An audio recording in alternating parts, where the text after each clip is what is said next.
Hi, Dan here, and welcome to S-Class Gaming. In this video, I give you my early thoughts and opinions of Call of Duty WW2. They've made some questionable changes, but overall, it's a really good game and I'm having a lot of fun playing it. First, I'll talk about the questionable changes, then I'll speak on the good stuff about the game.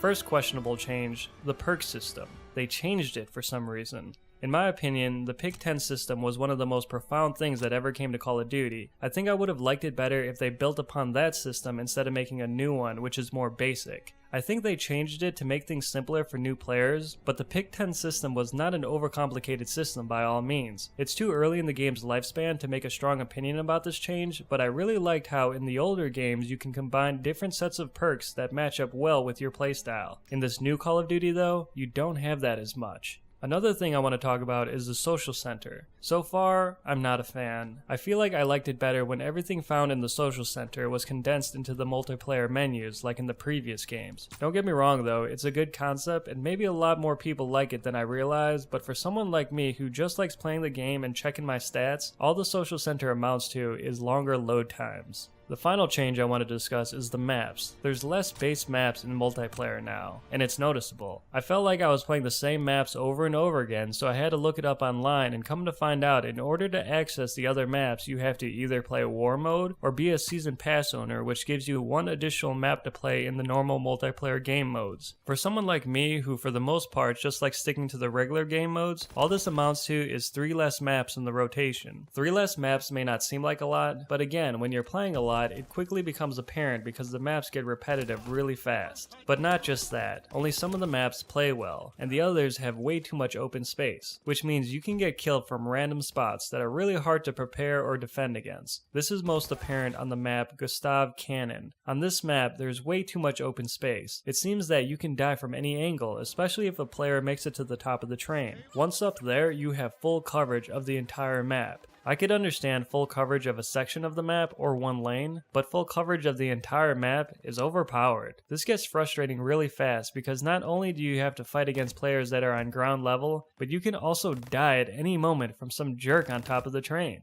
So it becomes a battle of who can be that jerk first. And I just don't particularly enjoy how this map is set up like that. Maps that have a lot of open space, especially one with a superior vantage point, equals a lot of frustrating deaths. Don't get me wrong, I'd be crushing people on these maps, but they just don't feel like legit gunfights. They feel like I'm taking out unsuspecting victims, and that's not very exciting. Alright, moving on to the good aspects of the game. Despite the lack of maps and how some of them are laid out, the basic perk system, and the social center in general, the multiplayer gameplay of Call of Duty WW2 is really fun and addicting. You know, when I first bought the game, I was kinda iffy about Call of Duty at that point. I thought, you know what, I'll give it a try, maybe I'll like it. Little did I know I'd be playing the game for 2 days straight, non-stop, just like in the old days when the new Call of Duty game would come out. If you used to be a Call of Duty fan and you haven't played this yet, you should get it. It's really fun. It may not be your favorite Call of Duty game of all time, but it's worth checking out. The next pro is zombies. I haven't spent a lot of time playing it yet, so I don't want to talk about it too much, but from what I've played, it feels fresh. They changed up some of the mechanics, and it's much scarier too.